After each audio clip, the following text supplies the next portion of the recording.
Hello, this is Spellbinder's Report. Here is an article from NASA on the Earth's magnetic field and reversal. This can be taken with a grain of salt. Here we go. Earth's inconsistent magnetic field. Our planet's magnetic field is in constant state of change, says researchers who are beginning to understand how it behaves and why.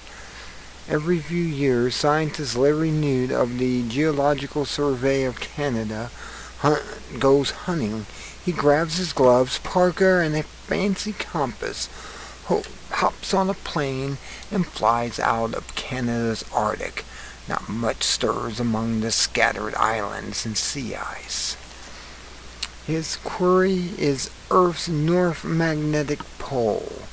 At the moment, it is located in northern Canada, about 600 kilometers from the nearest town, Resolute Bay, population 300, where a popular t-shirt reads, "Resolute Bay isn't the end of the world, but you can see it from here." Newt stops there for a snack and supplies and refuge when the weather gets bad, which is often, he says. Right is the movement of the Earth's North Magnetic Pole across Canadian Arctic, 1831 to 2001. Credit Geological Survey of Canada. You can see it went from here all the way up to here, from 1831 to 2001, and it's now up here. This article is NASA, so remember, it could be a farce. Scientists have long known that the magnetic pole moves. James Ross located the pole for the first time in 1831 after an exhaustive Arctic journey during which his ship got stuck in the ice for 4 years. No one returned until the next century. In 1904, Roland Amundsen found the pole again and discovered that it has moved at least 50 kilometers since the days of Ross. The pole kept going during the 20th century north at an average speed of 10 kilometers per year, lately accelerating to 40 kilometers per year, says Newt. At this rate, it will exit North America and reach Siberia in a few decades. Keeping track of the North Magnetic Pole is Newt's job. We usually go out and check its location once every few years, he says. We'll have to make more trips now that it's moving so quickly. The Earth's magnetic field is changing in ways too.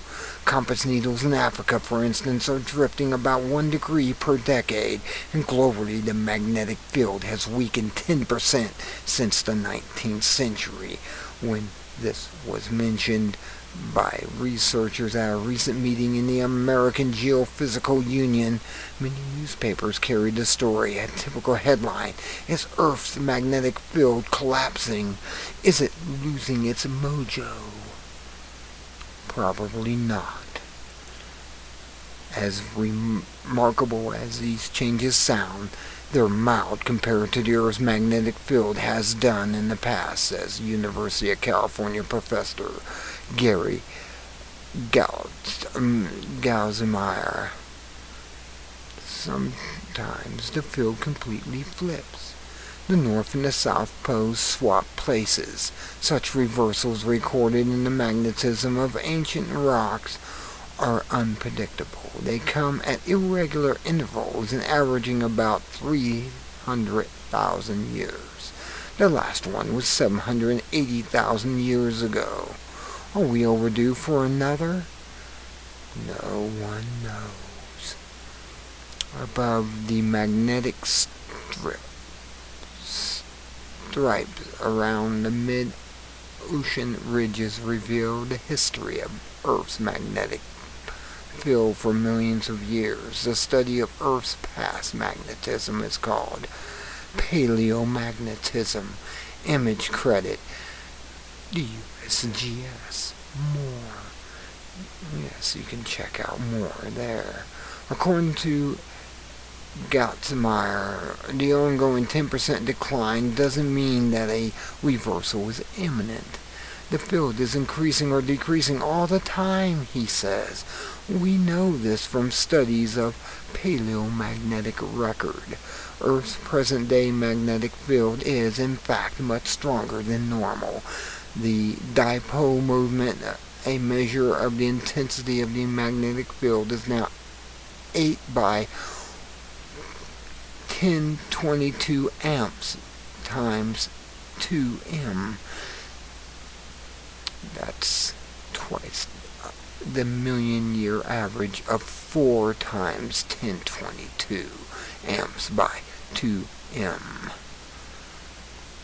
To understand what's happening, says Gatzmeier, we have to take a trip to the center of the Earth where the magnetic field is produced. At the heart of our planet lies a solid iron ball, about as hot as the surface of the sun.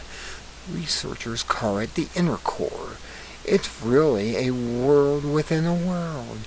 The inner core is 70% as wide as the moon. It spans at its own rate as much as 0.0 or 0.2 of the longitude per year faster than the Earth above it. And it has its own ocean, a very deep layer of liquid iron known as the outer core. See the movie The Core. Right, a schematic diagram of the Earth's interior. The outer Earth's core is the source of geomagnetic field. Larger image of this can be seen here. Earth's magnetic field comes from this ocean of iron, which is an electrically conducting fluid in constant motion sitting atop a hot inner core. The liquid outer core sieves and rolls like water on a pan on a hot stove. The outer core also has hurricanes, whirlpools powered by the Coriolis forces of Earth's rotation. These complex motions generate our planet's magnetism through a process called the dynamo effect. Using the equations of magnetohydrodynamics, a branch of physics dealing with conducting fluids and magnetic fields, Gatzmeier and colleague Paul Roberts have created a supercomputer model of the Earth's interior. Their software heats the inner core, stirs the metallic ocean above it, then calculates the resulting magnetic field. They run their code for hundreds of thousands of simulated years and watch what happens. What they see mimics the real Earth. The magnetic field waxes and wanes. The poles and drift occasionally flip. Change is normal, they've learned, and no wonder. The source of the field in the outer core is itself seething, swirling, turbulent. It's chaotic down there, notes Gatzmeier, and the changes we detect on our planet's surface are signs of that inner chaos. We've also learned what happens during a magnetic flip. Reversals take a few thousand years to complete, and during that time, contemporary to popular belief, the magnetic field does not vanish. It just gets more complicated, says Gatzmeier. Magnetic lines of force near Earth's surface become twisted and tangled. The magnetic poles pop up in unaccustomed places. A south magnetic pole might emerge over Africa, for instance, or a north over Tahiti. Weird. But it is still a planetary magnetic field, and it still protects us from space radiation and solar storms. Above, a supercomputer model of Earth's magnetic field. On the left is a normal dipolar magnetic field typical of the long years between polarity reversals. On the right is a sort of complicated magnetic field that has during upheavals of a reversal. And as a bonus, Tahiti could be a giant place to see the northern lights in such a time. Larry Newt's job would be different. Instead of shivering in the result bay, he could enjoy a warm South Pacific, hopping from island to island, hunting for a magnetic pole while auroras danced overhead. Sometimes maybe a little change can be a good thing. Information. You can get the information here from these different things. They're basically shutting off, or shuttering, or shaking off the magnetic reversal at NASA. Will it flip all of a sudden as it's done before? Nobody really knows, but it has happened. Take, for example, in Nevada, where they've got those magnetic rocks with lines changed that occurred over a very short time. In the 1980s, they found these rocks off of Highway 80, and they shifted very quickly from the book 2012.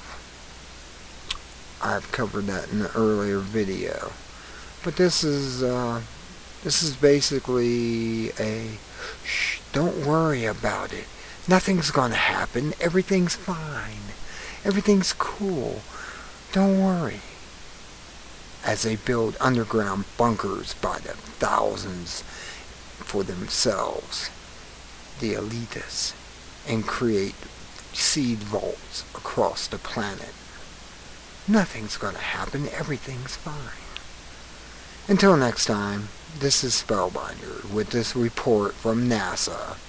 Yes, this is from NASA. If you want to see, there it is. NASA. This is a NASA report. Good day.